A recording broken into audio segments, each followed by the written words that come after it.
update on the powerstroke. I actually bought a bumper for it last night. So if you don't know, my bumper that I have on it, the factory one, has a big dent in the bottom of it. I just tired of looking at it, so I found a deal on one on Marketplace.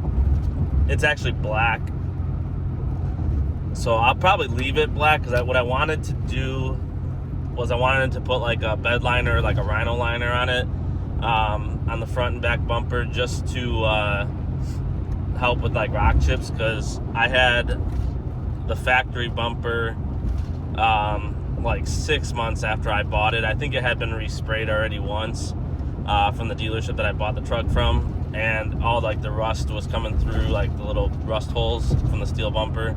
So I had it resprayed, and that only stayed good for like, maybe another 6 months. So I had plans on having it rhino lined to see if maybe that would help.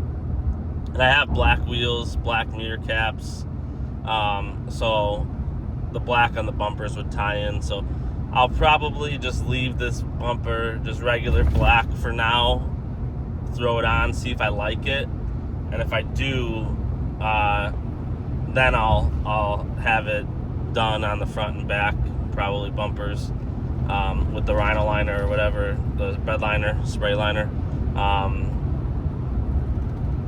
If not, I can have it sprayed back to the factory color, just like sanded the black down, or they might be able to go right over top of it, I don't know.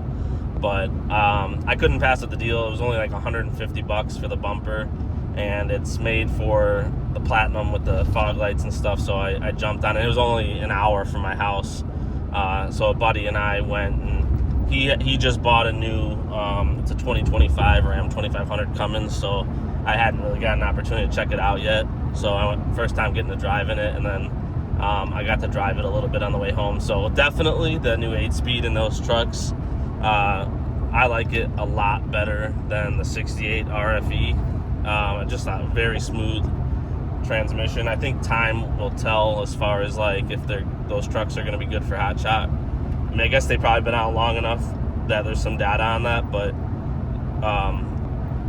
it's a little bit exciting. Definitely feels like it has more power than previous generation Cummins, so that's good. But as far as the turbo with the F350, I think I've made my decision on what I'm going to do, because my mechanic was wanting to put a new factory turbo in, and he was saying somewhere in the $3,000 to $4,000 range. So I was gonna just do like an aftermarket one, because I can buy one of those for about $3,000 or maybe even less. I found a diesel shop about an hour from my house that rebuilds turbos.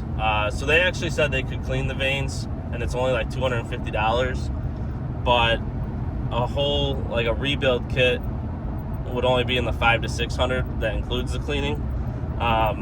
So I was gonna do that, and then I was talking to him about maybe upgrading the turbine wheel, which should increase the power, the spool up faster, and make some more noise, all in for like $800 with the cleaning and the rebuild kit. So I think that's the option I'm going to go. Should give me a little bit more power, a little bit more noise, everything I'm looking for about $800. So I don't know if I'm going to get the truck in this week for that, because it is an hour away, and then I got to drop it off and pick it back up, and I got a trip this weekend that we're going to the Dells with the family, and it's already Tuesday, so I don't really want to rush it. I think I'm going to set it up. Plus, I think the mechanic probably has to order the turbine wheel and stuff, so, and the rebuild kit, so I'll talk to him a little bit more. I think I'm going to set it up to drop that off next week, and if I'm happy with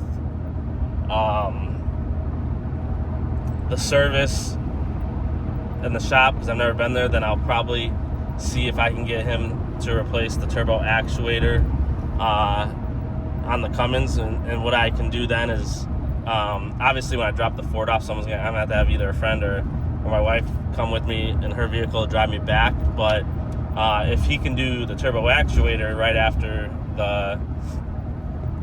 the Ford's done, then I can just drive out there, drop the Cummins off, take the Ford back, keep working, and then when I have to go pick up the Cummins at that point, have somebody drive me out there. But if not, I have a place that's a little bit closer to my house that I was planning on having the turbo actuator done at.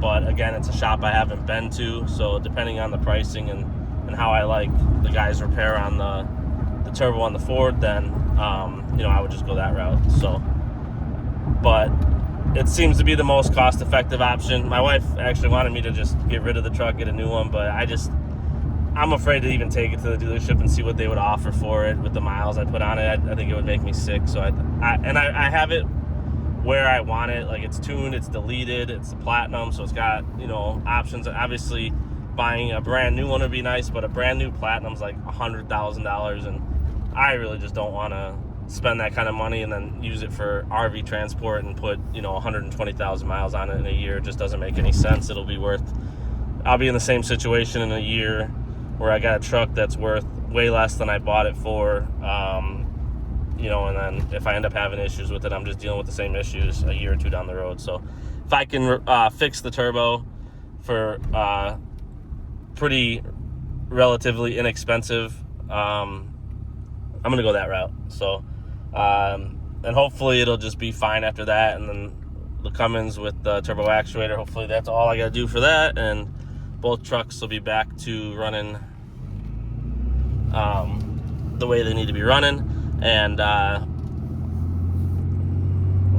I obviously will have the bumper on the Ford. There's a couple other, like I need to get the seat fixed on the Ford. The stitching is coming out. There's a place by my house.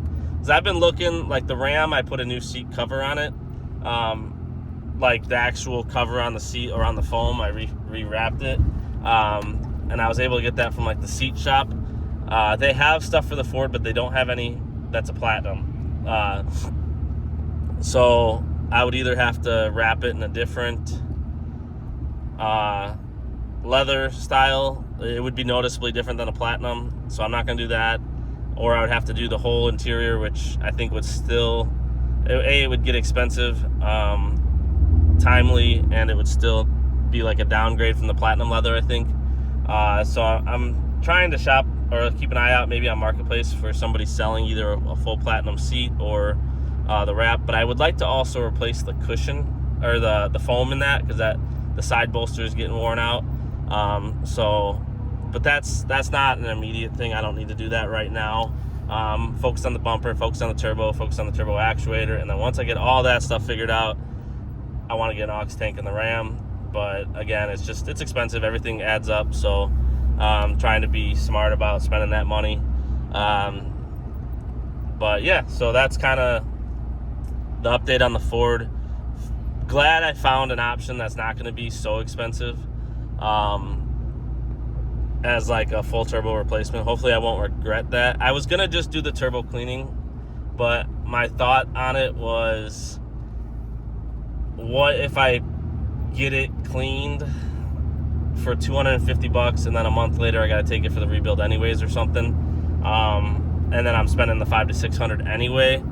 And then at that point, when he said $800 for the bigger turbine wheel and everything, I figured for a few $100 extra while it's in there, I might as well get the kick and boost power, noise, everything I was looking for in an aftermarket turbo for a heck of a lot cheaper. So I'm 99% sure that's the route I'm going to go, unless for some reason the lead time is really bad on the turbine wheel. Then I'll see if I can just do the factory rebuild kit for the $500 to $600 and just go with that. But if I can boost the power a little bit, the spool up a little faster, and increase the sound, I think that's the route that I want to go. Let me know in the comments though if anybody has gone that route, where they just do a factory rebuild, or is that something I should stay away from?